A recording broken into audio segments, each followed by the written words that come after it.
Thank you for joining Bowtech Live and the Nate Zielinski Podcast. This is all about education, scouting, building patterns, and being successful on public land and a do-it-yourself style hunt.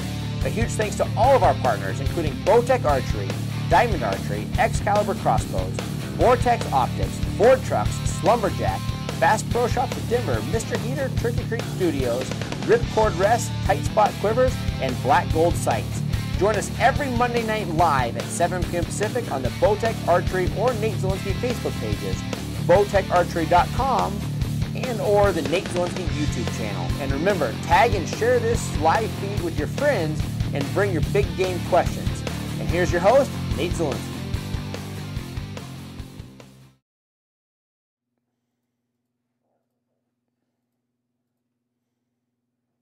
All right, welcome. Guys, really excited to be here today. Again, I'm Nate Zielinski. Thank you so much for tuning in tonight. It is the heart of hunting season across the country. A lot of animals are hitting the dirt. It's been an amazing season so far. It seems like it's been an amazing season everywhere. Again, the deer count continues to go up. More big bucks have been harvested than anything I've ever seen. A lot of big bulls are going down. We have a personal bull going down that we're going to show you footage of here in a second, so we're really excited about that. Again, like we just talked about, if everybody's on Instagram, we're going to be showing a lot of videos tonight. So if you can't see those videos on Instagram because we're throwing to a player, make sure that you go over to the Bowtech Facebook page. Speaking of Bowtech, guys, everything here tonight is brought to you by Bowtech Archery. So a huge thanks to Bowtech for letting us go live from their page, letting us go live from their entire platform of that. So a huge thanks to them.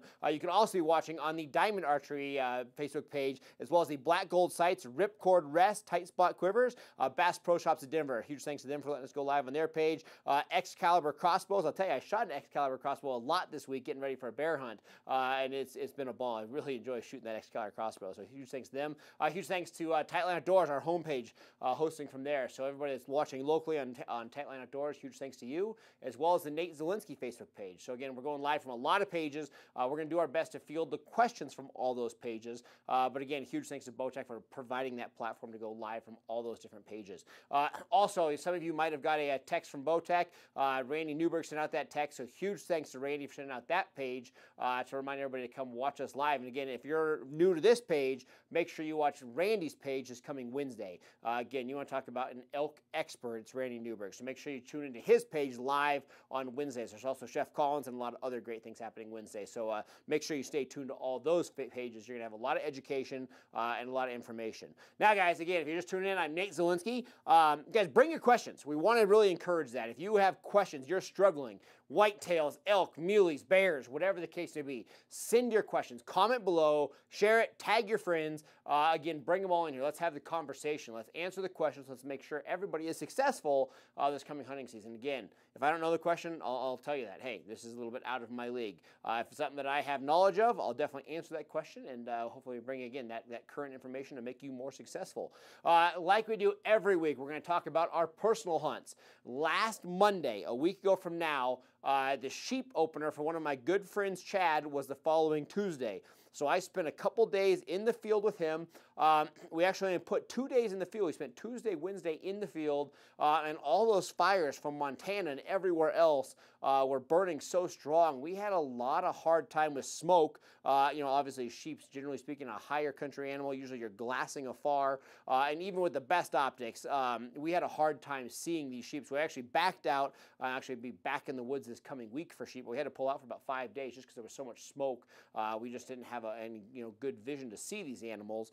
Definitely didn't want to walk around and get too close and booger up any of these animals. So spent a couple times in the wood. Now, we're going to actually throw to a clip of that hunt. We're going to talk about this unit. Most sheep hunts and most sheep hunters are used to dealing with extremely high elevation. You have opportunities to hunt, 10, 12, 13, 14,000 feet. And generally speaking, these sheep are well above tree line. They feed above tree line. They bed above tree line. So generally speaking, on a sheep hunt, the hardest portion of the sheep hunt is usually the terrain getting to these animals. In our situation, we don't have that much tree line to hunt these animals. And most of these animals are in lower lying country. They're around rivers, they're around rocks, some of them are in burn areas. It's a tough unit. Somewhat, a lot of times you can get a tag somewhat easier in this unit. But so far in the past, I don't know how many years, 15 years that there's been sheep tags, I don't believe there's ever even been 2 rams killed in this unit. There's a couple tags available, but it's a hard unit. Again, the success has generally been 1 sheep per unit. It's not a super high success rate. It's rough for the fact that they live in timber. They live in canyons. It's not a traditional sheep hunt, so it's tough. Now, we're going to pan to a video here real quick. This is opening day. So again, opening day, you know, starts at 6:05, I believe, was legal shooting line on that first day. The biggest and right here, we have a sheep. So this is a ram 5/8 curl, probably a little better than half.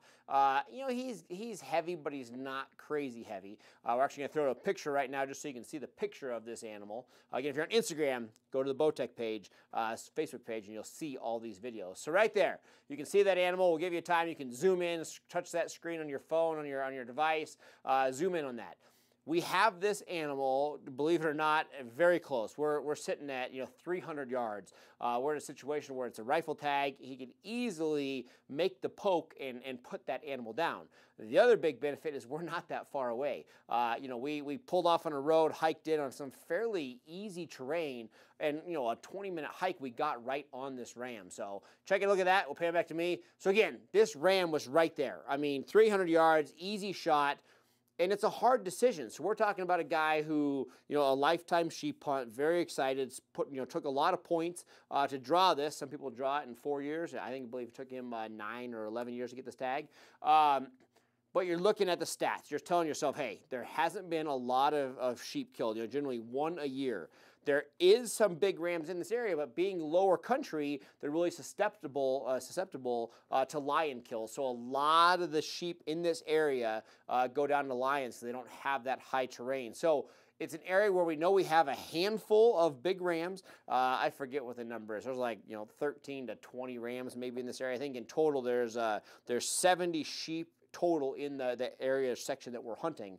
A lot of ewes, a lot of immature rams, and a handful of real big rams. We have seen in the past 90 days 2 rams that are between that 3/4 and full curl. One of them's just brushing that full curl.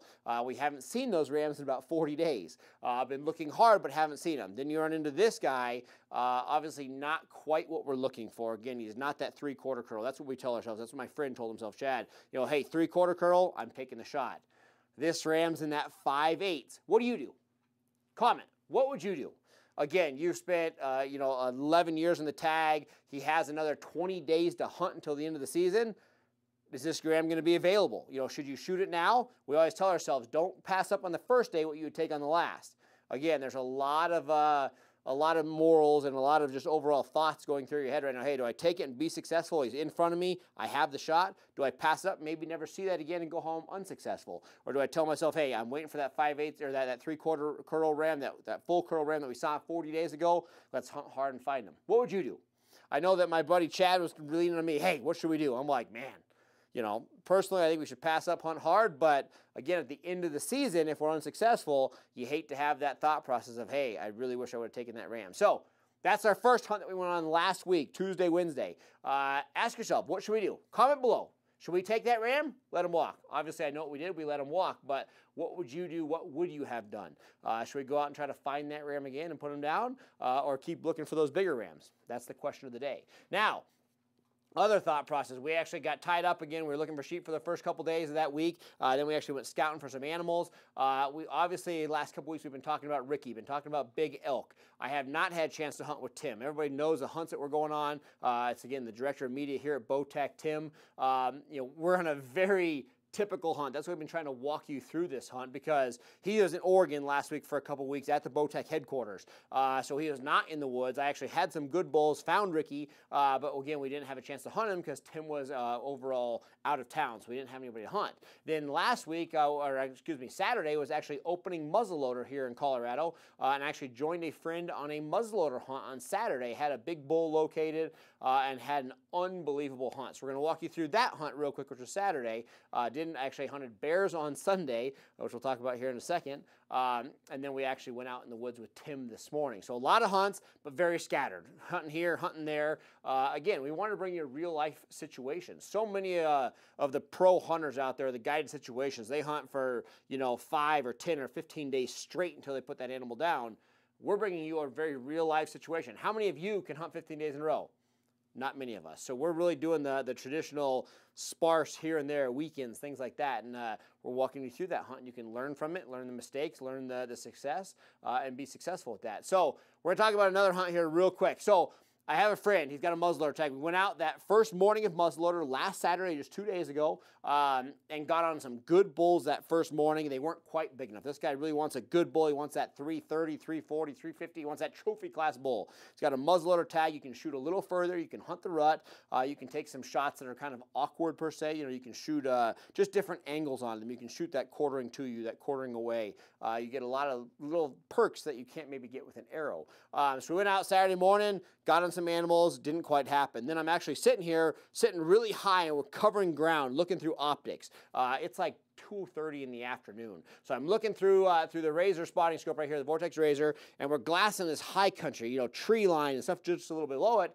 And all of a sudden I look down in these like overgrown willows. So we're talking like 10-foot willows with grass all around, almost like pasture ground, low right at the base of the mountain. And all of a sudden I see a little 4x4 bull walk through my screen. Now, most of the animals in this area are rutting hard. Most all the animals are a part of a harem. So a young bull like that would generally be a satellite bull for a large group of cows and a large bull. So we're glassing and we're talking it over. My buddy Bill's with me, got a couple other hunters. We're all sitting here talking. We're like, man, what was that bull?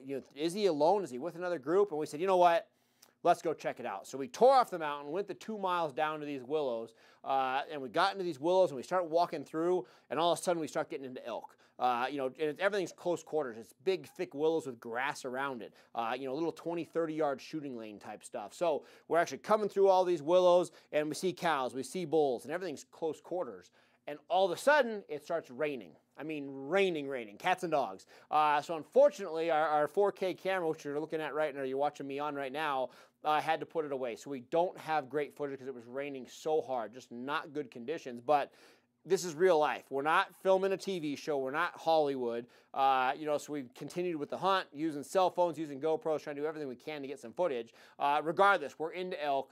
It's raining, cats and dogs, and all of a sudden these elk are everywhere, right in the middle of this herd. We're pushing them as we're trying to sneak through here. We're bumping into cows, and they're running over here, and they're hitting this herd, and they're running over here. To be totally honest with you, it was full-blown chaos. Elk are running everywhere. It's downpouring. We get a little bit of thunder, no lightning, luckily, but these elk are everywhere. And all of a sudden, we finally hear just absolutely unbelievable bugling. These bulls are screaming a couple hundred yards away. We know that we're in cows. We know we're in satellite bulls. We're really looking for that dominant bull. So we proceed almost literally through elk, working north towards these big bulls, or these big bugles, I should say, that we're hearing. And all of a sudden we start hitting a big open meadow. In that meadow, literally there's 50, 60, 70 cows.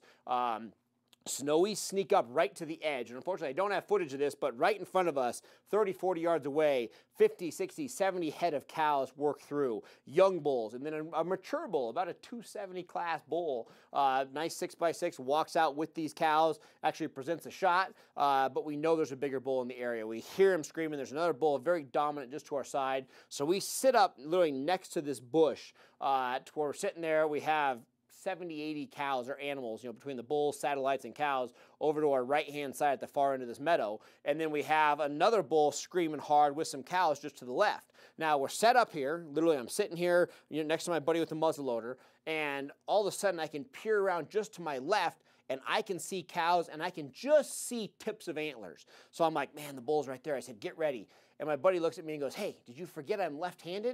And I'm like, oh, the things you don't think about. So I'm sitting here trying to use some cell phone footage, and I could literally lean over and take a shot at this bull using a muzzleloader. But my buddy, who's left-handed, he's got to switch all the way over. He's literally got to lean way around the bush, almost out in the meadow where everything can see you, to get a shot. So it's impossible. So over the next hour and a half, we sit here. as this bull's bugling. Now, unfortunately, we're just there, and everybody knows how animals are. They know when something's up. This lead cow kind of comes out from around the bush about 20 feet from me and just has us pegged. This big lead cow, we've all been there, is just looking at me. Got me pegged, and she knows something's wrong. So we're sitting there. The big bull now does not want to walk out because that lead cow has got us busted. So we're sitting there, waiting.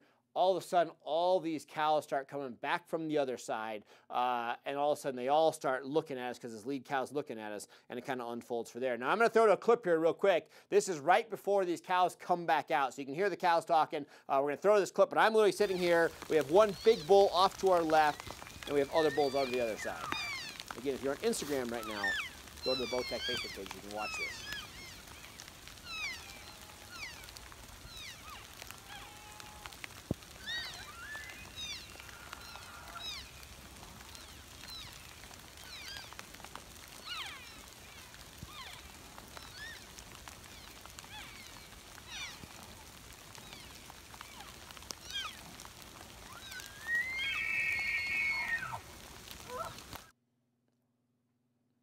All right, so there you have some shots. So in that situation, you can actually see for a second, you could see a bull crossing the meadow. That was that 270, that nice 6x6 kind of running back and forth. Now, 5 minutes after that video, again, to explain the situation. Sorry, we don't have video footage. It was really rough, raining so hard. We have all these cows on the one side. We have another herd on this side. There's elk everywhere. And again, all these cows come filtering off from that right-hand side, and they all meet right in front of us. I mean, 20 yards, we have an entire field. That field that you just saw in that video is full of elk, and here we are sitting on the edge of it. We got 2 lead cows at 20 yards looking at me, and all of a sudden, it just breaks loose. These cows know something's wrong. They start stomping their feet. We have a little satellite bull barks at us, and all the animals almost, not really say trotting, but they all start turning to leave. At that point in time, I knew it was a do-or-die moment. So at that point in time, I sat up, I grabbed my bugle tube, and I bugled as loud and hard as I can. I started cow calling, literally going crazy. Something you should never do on these calls, but again, it's that do-or-die moment. So I sat up, I moved out of the way. I told my buddy Bill, I said, hey, pull over here, get ready. I started cow calling this big bull, this big 6. He's actually crazy. The big, giant 6 on his one side. And on his left side, right on his third point, he's got a hole, almost like a candle holder. I mean, a 1-inch diameter hole that goes about 3 inches into his horn and created a big knot. And then he kind of grew from there. So he's kind of a little goofy on the left, but still a 6 on the left. So this big 6x6 bull comes running out to figure out what's going on. I'm bugling, I'm cow calling. My buddy slides over, and literally like it was meant to be, 50 cows kind of step to the side, and there's the bull. Perfect shooting lane, no cows on either side of it. My buddy literally squeezes off a shot in a half second, and boom, connects. Devin, let's throw to what we connected to. Again, if you're on Instagram, pan over. Right there, guys, absolute mega bull, opening day of muzzleloader. Again, we always talk about the revenge season.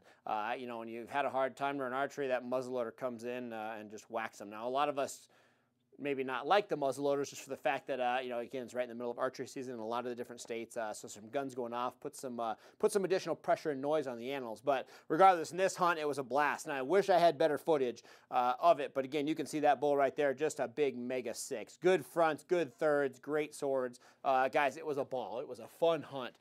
So again, in total on that hunt is about 2 hours of these animals screaming. Now, the moral of the story, we always talk about personal hunts and the education that comes with it. This personal hunt was a situation that we had rain. We were watching the weather. We had cooler temps. We had rain. We always talk about how rain can mess with herds. Anytime that you have rain, it's going to make hearing harder. So the second you kind of tamper with the animal's natural instincts, all of a sudden it rains, again, they can have a hard time hearing it. It can mess up the cows. The cows start spreading out. They start to panic. The bull starts bugling harder to pull those cows in. Thunder is a major one that helps out. Lightning is another one that really helps out. Again, we hate hunting in lightning because we're holding metal, you know, with most of our weapons. But regardless, all of a sudden you get storms coming in. It was early in the afternoon, 2:30, 3 o'clock, had rain. We knew those harems were going to get messed up. We knew the bulls were going to be bugling hard to pull them back together. Allows us, the hunter, the odds of hearing these animals and allowed us to be able to suck right in. So again, not just bragging about the personal hunts, take it for that example. I know that we're looking at the forecast in a lot of the Rocky Mountain states right now, and we have weather coming in. I would plan your bow hunts around that weather. If your animals have been bedding down at 8 o'clock in the morning and not getting back up till 5 o'clock at night, if you have rain, even if it's at noon, get out there in that rain, get near those areas, and I'll tell you what, the second you have weather, it's going to mess up the cows, and I promise you, it's going to allow you to get closer to these bulls. They're going to get vocal trying to pull the cows back together, and it's going to be great. Same thing for the mule deer hunters. All of a sudden, you get a lot of rain, a lot of weather, and all of a sudden, it's going to allow you to sneak up closer because, again, they can't hear you. Their vision's a little weak. They get a little nervous, and a lot of times it allows you the odds to get a little closer, so keep that in mind. Now, that was this weekend. Now we're talking about today. Our buddy Tim, back in town, back from the Bowtie headquarters, met up this morning and said, hey man, let's get together, let's go out. We went into the area that I saw Ricky last week. Now again, I couldn't say I 100% confirmed Ricky, but I saw a bull that I said, hey, that's got the makings of Ricky. It was a long ways off. It was sneaking through the timber very quickly. So we went into that area this morning, got in about an hour before light, went out in the woods, literally started hiking in, crested the hill to where we thought Ricky was, and we crest the hill, and boom, the animals are screaming. We have a bull that is growling. He is chuckling. He is bugling hard. So we got as close as we could in light. So we got about 100 yards from this animal in the dark, and we just kind of stayed with him. This bull started feeding uphill to where he's going to put his cows to bed. We stayed the best distance possible. It got light out, and all of a sudden we found ourselves, in these open hillsides, kind of scrub oak. Again, not hunting real high country. And all of a sudden this bull is there. Again, we can't sneak up real close because we're out of cover. Essentially, we're in grasslands, like hunting a meadow. So it's hard to get close. Moral of the story, after we talk about this for a little while, we got about 85 yards from Ricky. We got satellite bulls and cows. So we're sitting there 85 yards from the bull of our dreams, the bull of your dreams, the bull of everybody's dreams. We're excited. Ricky's right there, 85 yards. He's actually working his cows. Now, unfortunately, all of a sudden we had some rain come in midday, and our thermal started to get weird. So we're sitting there kind of in a backwards thermal of what it should be. Instead of sucking straight down, it's kind of side hilling. And all of a sudden we start getting some weird thermals, and all of a sudden the cow kind of starts knowing what's going on. I can't say that the cow really busted us, but you can tell the cow's kind of getting uneasy. At that point in time, it's a do or die situation. So we had two options. We can go up and around to where we literally have a little knoll and we can get right to where we can take a shot at Ricky. But unfortunately, we knew our wind was swirling. We were afraid that when we get to the top of that hill, that wind would suck right down to where Ricky's at and blow him out. So we were very concerned about that. Or we had the option to try to do a really soft, subtle cow call, hoping that he would think that he left a calf behind and would circle around to get it. Now, we also knew that this is playing with fire. Last week's show, we talked to you about making an introduction, how it's rude to go into somebody else's home, being an elk's home, and just come and barging in and start talking. You always like to introduce yourself first. In the elk hunting world, we usually like to start off 150 to 200 yards away, and we start calling from that point and work our way in. We're already at that 90 yards, 100 yards. All we needed Ricky to do is to swing in on that outer circle, get us to that 60-yard shot where we know we have a very comfortable shot, and we could take that shot. So we decided, hey, we've never called to Ricky before. We have no idea how he's going to act. But we're going to do it. Again, we're too worried about our wind going the other direction. So right when Ricky kind of went over a hill, we had cows that weren't quite looking at us. We did a real soft cow call, hoping to be kind of that, again, that lost cow kind of coming in from the back of the herd. And I'll tell you what, it did not work. We now know that Ricky is not a bull that we're going to call to ever again. We're not going to bugle to him. We're not going to cow call to him. But regardless, we did a soft cow call, and all I see up over the other side of the hill is this massive rack. And Ricky, unfortunately, said, no, we're not going to do that. So he gathered his cows, and he pushed them on. So I'm going to throw you a quick clip of Ricky going the wrong direction. Here's a clip of Ricky not coming into the call. Yeah, and you can see right there. There is Ricky. Now, guys, he's a long ways away through the spotting scope. I'm very shaky because, again, I was not planning on using the spotting scope. He was at 100 yards. We were planning on looking through a bow sight and letting an arrow fly. But as he's kind of walking away, I ripped out the spotting scope, threw the camera on it, and there is Ricky. You can see giant fronts, great thirds, super heavy, super wide. And he's got that notorious sticker point coming off that right antler. So again, that right antler, he's got that notorious sticker point. You can see right there walking away. Again, not the direction that we were hoping for. But there is Ricky. I'll tell you, he is a freakishly body bull. A lot of people are going to see that and be like, man, I don't know how big his antlers are. You know, he's one of those bulls that is not going to be fun to carry out. And I really hope I get that opportunity for him to wear me out as we try to pack that bull out. But again, that was Ricky. Now, in that situation, you can see there, he's actually went right back to rounding up his cows. So he, after calling to him, he pushed about 400 yards away and went right back into bugling, getting his cows together. We actually could have dropped down there and pursued him again, but we hunt public land as if it was a private ranch. Again, even if somebody else comes in there, again, we've had it happen a lot this whole archery season. We've had other hunters come in, campers, hikers, and kind of booger up hunts. It's what it is. We hunt public land. We're one of everybody. But we decided to back off, let him get back into his patterns, let him get back his cows. We know he's going to get right back to being patterned tomorrow, the next day, and through on the week. So we're actually probably going to rest him tomorrow just for the fact that we put pressure on him today, minor pressure. Just literally got close, made a cow call, and he kind of boogered up. But again, on a bull like that, you only have so many opportunities. So we're going to rest him tomorrow and probably get back after Ricky on Wednesday morning. Hopefully he'll be right back in that area. We assume he will. We definitely now know his bugle extremely well from being so close to it. We probably heard him bugle 100 times today. So now we very much know his bugle. He'll be easy to locate. He's got about 12, 13 cows with him, a couple satellite bulls, and we'll be able to move right on Ricky and hopefully put that animal on the ground. So again, those are some of the personal hunts. Last hunt we have personal, speaking here real quick, is I was on a bear hunt on Sunday morning actually, and I had a total change up on my bear hunt. I've been watching this big boar. He's a great bear. He's been hitting some water. He's been hitting raspberry patches. I had a great pattern. I've been waiting for good wind. We had some colder thermal Sunday morning, watching the weather. I knew we were going to have cold thermals. I knew I had good wind, so it was the first day actually sneaking in on this bear. And unfortunately, I get in there. I'm set up. I'm ready. I know where the water's at. I know where the raspberries are. Usually he's coming in for that morning drink where actually he's been feeding all night. And I actually kind of walking in, or getting set up, I should say, just off to the side of me, I actually see the bear, just a glimpse of him, actually going the other direction. Total breaking his normal patterns of what I have on the trail cam, what I've seen. Couldn't quite figure out what was going on, but the bear did not come towards me, boogered up, and I was like, man, I couldn't figure out what was going on.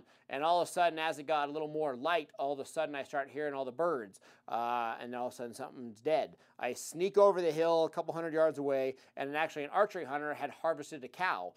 Packed everything out, everything was great, but there was a carcass from a no-mess field dress in a gut pile, and that bear had changed up his normal pattern just for the chance that this bow hunter harvested an animal in that area. So it blew my whole pattern. Had I known that that pattern was there, I probably could have set up to where he was going towards that carcass instead of going towards his watering hole. But regardless, saw the bear, got close, but could not make that connection to actually get the shot off on that animal because of his changing of patterns. So over the next couple of days, hopefully we can get back in there, adjust to that new pattern as long as that exists, and we'll kind of go from there. So again, those are the personal hunts. Sorry that was very long-winded. Again, every week we try to bring you through personal hunts, everything we learned. So from this week, things we learned, we knew that hunting the weather, hunting rain, thunder, mixed up the herd and definitely brought us success on that big bull that you saw us on that muzzleloader hunt. We definitely had to change up with a bear. Nothing we can do there. Another hunter came in, harvested an animal, which is great for them. Just changed up our pattern. And then lastly, we learned about Ricky. A lot of you have been following the hunt of Ricky. We now know Ricky is not a bull that we're going to call to. Ricky's going to be one we're going to have to sneak up within range and just let an arrow fly undetected. Just let him vocally talk to his cows, hopefully sneak in there and make that shot in that situation. So, guys, that's the personal hunts. The main topic that we're going to talk about tonight, guys, is this right here. We're going to talk about optics. The reason for that, every week we talk about kind of hot topics. We talk about things that we've seen on personal hunts, things that we saw over the week. I'm in the field every day.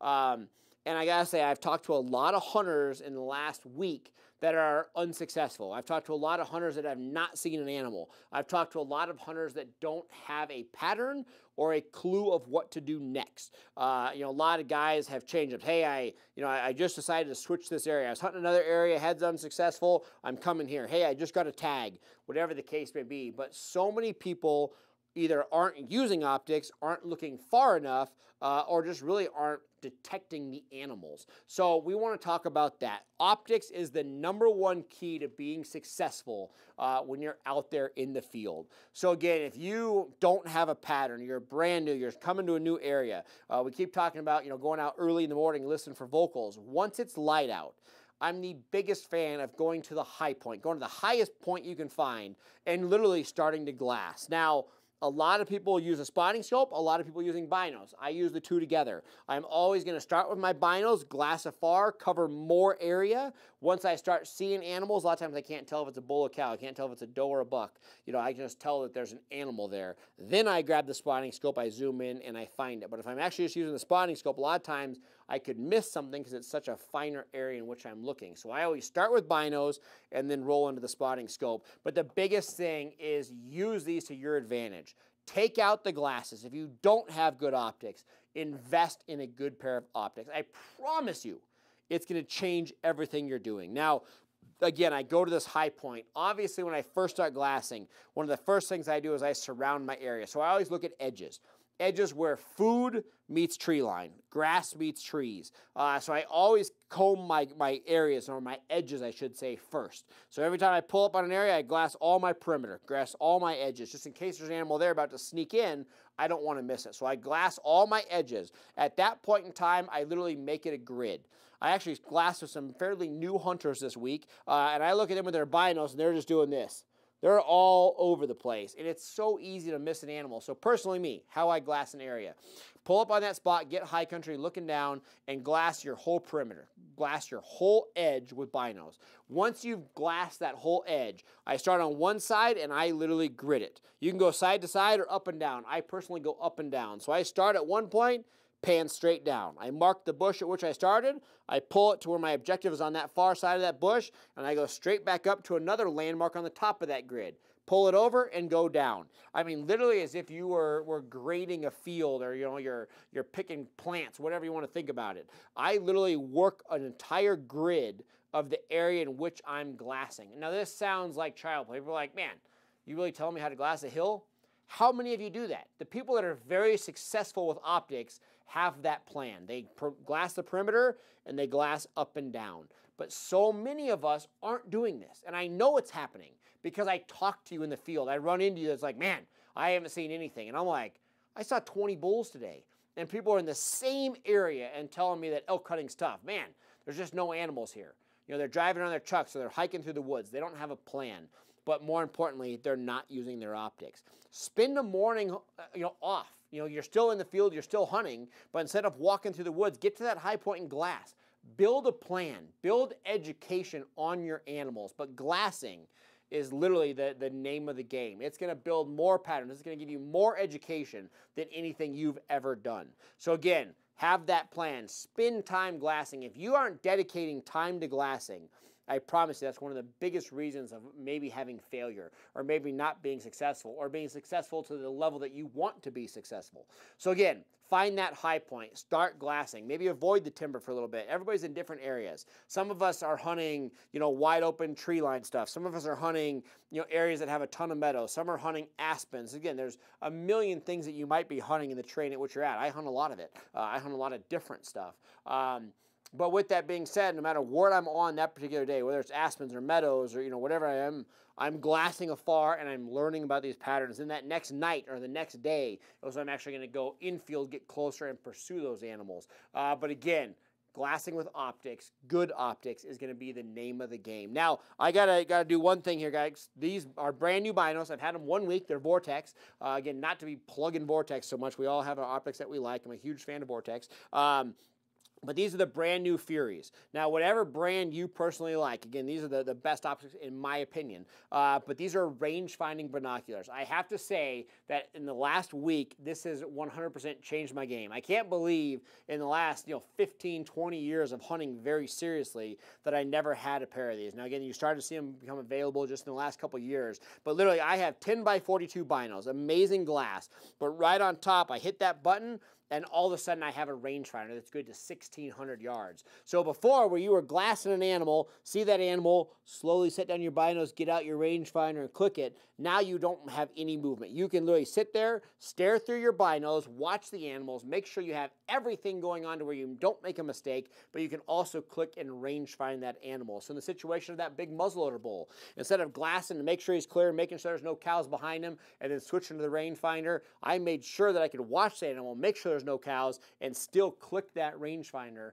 to get the distance to make sure you have that good ethical shot. So again, guys, for me, that was an absolute huge feat. Something that, I cannot preach enough. If you need binos, check out the Vortex Furies. Again, range-finding binoculars, amazing. It will absolutely change your life. But again, talking glassing, again, it's one of those things that a lot of times we don't think about. We think we're good at it. Do you see those animals bedded down? Do you see the tip of an ear? Especially in the sheep thing, that's one of the biggest things it teaches you. You're glassing all these rocks, and you literally see one piece of a curl of a ram horn, and that's a great day, and obviously a lot of times leads to success. So again, the moral of the story, if you're going out this week and you haven't been successful, take a morning off or an afternoon off of that physical pursuit. Go to a high point and glass. I promise. Spend the whole evening glassing. Find the animals, build the patterns. Don't just find the animal and tear off. Maybe you rest that animal one night, glass him, learn everything about that animal, and then pursue that animal on the next hunt. I promise it's going to lead to more success in the field. So again, keep that in mind. But glassing is the name of the game. It's going to make you more successful. The other thing we're talking about here before we take a question is think about using the vocals for elk. Again, I've talked to so many people that have struggled this last week. Get out in the woods early. Get out there an hour before light, 2 hours before light. Get out of the truck, hike around a little bit, but listen for these animals naturally calling. Don't provoke it. Don't go out there with cow calls and bugles. Go out there and just listen to your environment. Listen to the animals in their natural tone. Let them bugle. Let them tell you where they are at, and then make a game plan from there. But why these bulls are rutting, especially in these western states, again, that full moon set it off last week. That full moon got the rut going. It kicked it off. Allow these animals to talk and let them tell you where they're at, and it becomes so much easier. Again, glassing, listening to the vocals are the two things that, again, if you do those two things well, get out in the woods super early, listen to these animals, and again, obviously do some great glassing, I promise you, you're going to have more success this week as you do both of those things. But make sure you do them well. Give yourself plenty of time to listen to these animals talk. Again, everybody gets too antsy. They get out in the woods, they start cow calling, they start bugling. If these animals are call shy, you ruin it from there. But again, if you just go out and let them naturally talk, it'll blow your mind what you will hear and how close you can get to those animals. And again, great glassing. Have a plan. Glass the edges. Zigzag. Make a grid, and you'll be successful with that. Now, Devin, we got a question. I know we had a couple questions coming in here in a little bit. Yeah, we got a couple of them. First off, if Chad's watching, a lot of people are saying to pass on that ram and keep hunting. Pass on the ram. All right, I'll tell them. That's what we did. I can tell you, as a person that's got, 9 or 11 points, he's nervous. For me, as a buddy hunting with him, I'm like, pass him up. But it's not my tag. When it comes down to it, obviously you'd rather be successful than not. So I know that he's nervous. We did pass it that day, and he texted me that night. He's like, "Do you think we did the right thing?" The next day when I got back in the woods with him, he's like, "Are you sure we did the right thing?" And I'm like, it is what it is. But we appreciate that. Hopefully we find that. Hopefully find that full curl ram. Again, we saw him 40 days ago. It's been a long 40 days, but hopefully he reappears here real soon. So. Okay. So somebody who's hunting first rifle season. How do the harems react once the herd bull is killed? That's a great question. I saw that come across. So a person who has a first rifle tag, so whatever state you're in, it might be early October, it might be middle of October. A lot of times you're building patterns right now. People are out scouting. They see a harem situation with a dominant bull, immature bulls, and a bunch of cows. When a herd bull gets taken, a couple things can happen. Number one, for at least the immediate situation, generally the head satellite bull, so the biggest, baddest, most mature satellite bull will step in as that harem lead, as that stud, as that lead bull in that harem. In some situations, if it's a perfect world and all the harems are developed, that will now become the head bull, the stud of the herd, and it will continue to be like that until the rut is over. But in most situations, there's going to be another mature bull that either just lost a fight with another bull and is now looking to regain a harem, or a situation of a very dominant bull like Ricky that will just take over that harem. So generally speaking, it's going to be the two situations. I would say that the average situation, so that bull that we harvested on Saturday actually already got taken up with another bull. So that actually happened later on this afternoon. I had a buddy call me and told me that another bull moved in and took up those cows. So in that situation, we had that 280 bull on Saturday with this big, 330 or 340, whatever he was. We shot that big bull, that 280, now collected all 100-something cows, and was dominating those. And then another bull came in, another 320, 330 bull, and collected that up and became, again, the back to being the stud bull. So long story short, generally speaking, after a main bull, herd bull, is taken out of the herd, usually it's going to be anywhere between 3 and 5 days, 7 days, and generally another mature bull will come in. It'll either be a bull that's just going to take the harem he has and combine it with that harem and have a larger group of cows, or there's so much fighting go on, generally speaking, as two bulls collide, obviously the loser goes independent and they will come in and grab those cows. You'll also have the situation of big bulls that sometimes, especially early in the rut, depending on where you are, most of these animals are starting to go into heat, these cows are breeding, but if you have a situation where the cows are not quite ready, a big dominant bull will come in, he'll breed the cows that are ready, and if the other cows are not ready, a lot of times that bull will move on to look for more cows that might possibly be ready to breed. Some bulls will just stay with the cows until they're ready. Some bulls will move on and find other cows that are ready. But regardless, generally speaking, those cows go quick, and you'll be replaced with another bull, and that herd bull will try to do everything can to control those cows, but really, not to be, chauvinistic or whatever, but a lot of times the females somewhat control things. That lead cow in that harem generally will continue the patterns that they're on, and that bull is just going to continue to breed them. But the lead cow a lot of times will dictate a lot of things that are happening in that herd. So again, for whoever answers that question, I think you're going to be fine. If that herd bull does go away, I think it'll be replaced soon. Hopefully it's going to be the same quality animal, and your pattern will just continue as it has been. Got any more questions? Yeah. I'm not sure where it went, but basically we've got, here it is. Somebody's hunting Wyoming in October. Will the rut still be going on, or it's a vague question, but... Yeah, absolutely. Generally speaking, so here's what happens with the rut situation. So generally speaking, these herd bulls are going to gather cows. It's going to be somewhat of a small herd. The average, I'd say Western experience, so Utah, Colorado, Wyoming, Montana, the first grouping or the first breeding stock is going to be anywhere as small as 8 cows, as big as maybe 30 cows. I'd say generally speaking, that's about what the herd ratio is going to be. A big dominant bull to, get anywhere from 8 to maybe 30 cows. That's going to be a great herd. He's going to do his best to breed that. Anything more than that, 20 to 30, even though he's going to run ragged trying to keep them, he's actually only going to successfully breed a good handful of those. It's going to be so wearing on that animal trying to herd those. But that rut's going to usually, start fading out early October. At that point in time is when these bulls gather huge harems. That's when you can all of a sudden see the 60 cows, 80 cows, 100 cows. And generally speaking, those big bulls try to gather as many cows as possible.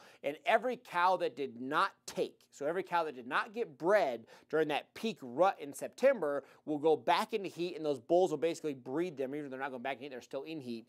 Those bulls will make sure that they get bred in basically what we call that second rut, that early October. So generally speaking, as long as you are in that October 15th, 17th, somewhere in there and earlier, you're going to have those rut conditions. Now, the one big thing that we often talk about is the second that the guns start going off in that first rifle season. The second the guns start going off, a lot of times those bulls will split from the cows. It does not take them long to realize that being in that big harem, bugling, holding cows together, gets them killed. So I would say, generally speaking, in most of the rifle seasons, you have great bugling, great rut conditions for about 2 days. After the first 2 days of the guns going off, you're going to see those bulls pull away from those cows, and that's basically going to be the end of it. You're still going to have young bulls with all the cows. Again, those 3.5-year-olds and less will still stay with those cows, but those real big dominant bulls oftentimes are going to pull away. So again, just kind of think of that. Once the guns start going off, it can change things. So on the first rifle season, I always encourage, make sure that you do scouting. If you have, again, we always talk 60-40, but if you have, 5 days to hunt, I would spend 3 days scouting, and I would just plan on hunting those first 2 days, because building that pattern for a couple days and being successful on that opening morning is going to treat you better than getting in there late and just hunting those first 5 days of the season. So I also do a lot of calling in that first rifle season. Go out there at 2 a.m., 3 a.m., do some cow calls, locate those bulls. And a lot of times in a rifle hunt, you can walk right up in the dark to 200 yards or whatever you're capable of shooting, and literally just stay with the animals as they bugle until it gets light. The second it gets legal shooting light, take that shot and you'll be successful. So again, do a lot of the archery style hunting in that first rifle. Get close, but it's going to be successful. But again, moral of the story, 2 days into that, the guns going off is all of a sudden going to change things up. So again, I think you'll be fine as long as you're middle of October and earlier. Just make sure you make the most of the first couple days of that hunt because it'll definitely change once the guns start going off. So keep that in mind. Guys, last question we're going to ask. I actually see it coming across the prompter. We have somebody asking about bears, saying that they've been struggling in the western states looking for bears building patterns. This time of year, they're hitting raspberry patches very hard. They're also getting ready to start hitting acorns very hard. Those are the two big fatty fruits that really help them out through the winter. So those are the big things I focus on.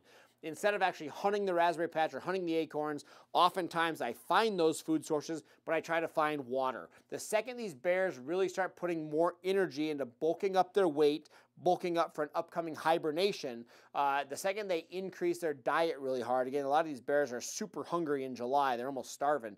Then finally the fall fruits, we call it, come available, sarvice berries and raspberries and whatever they're eating, berries and acorns. The second those become available, you're going to see these animals really up their intake. When they up their intake, they're really going to start having to drink more often. So the first thing I do, if I'm struggling with bears, generally speaking, find some sort of food, but then I check every water hole in the area, whether that's going to be an elk wallow, whether that's going to be a pond, whether it's going to be a creek or a river. I literally will find a creek and a drainage, and I will hike every inch of that entire creek until I look for bear tracks. Find the wallows, find the ponds, and all I'm doing is looking for bear tracks in the mud on the edge of water. Once I start seeing tracks, I know I'm in the general vicinity where these bears are at. From there, I try to start finding the acorns, find the berries, and you put a relationship between the water and the food. Set yourself up in a tree stand or a blind in those travel paths, and you're going to be successful. But again, for me personally, water is the name of the game. Check every water hole in the area. It's going to take some time to do so, but make sure you check every water hole. You're going to find bear tracks on some of the water holes, find the nearest food, and you'll build that pattern pretty quick. But again, instead of searching every acorn patch, which can be tough, a lot of these acorn patches and this scrub oak is going to have bears. Problem is, a bear will sit down literally on its hindquarters and pull a branch down, eat all these acorns. It's hard to do. They're a big animal. They got to pluck them off. So I literally have watched bears sit for 10 minutes in one spot, grab every branch, stand up, move 4 feet, sit back down, and grab them again. So a lot of times hunting, an oak brush patch, you might have to sit for 10 hours before a bear walks through an opening where you actually physically see it. It can be very demanding. It can be straining on your eyes. It's very successful, but you have to spend a lot of time doing it. If you're a person like me, you see me, I can't sit still. It's easier for myself to hunt water, find tracks, and at least build that confidence that I have a lot of bears in the area, then hunt that transition between food and water, and a lot of times you'll be successful. So search down that water. I promise you it will make you successful. Guys, we're going to wrap it up there for the night. Huge thanks to Bowtech for letting us go live. Again, tell your friends. We do this every single Monday night, 7 p.m. Pacific, obviously 10 p.m. Eastern, but make sure you tag your friends. Bring them in on the conversation. Guys, we're going to carry this all the way through. Tomorrow morning, I'm actually going to spend some time with my wife. She has an archery elk tag. We're actually going to be sitting on some water holes, sitting on some wallows, actually a dust wallow and a real water wallow.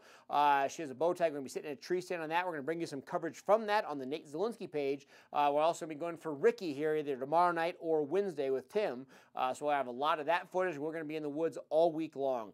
So make sure you stay tuned to all these pages for updates on all those. And if you do want to catch more live footage, if we get some great footage, always text the word WATCH to 313131. Again, text the word WATCH to 313131, and Bowtech will send you a notification when they do have new coverage, new media, new content.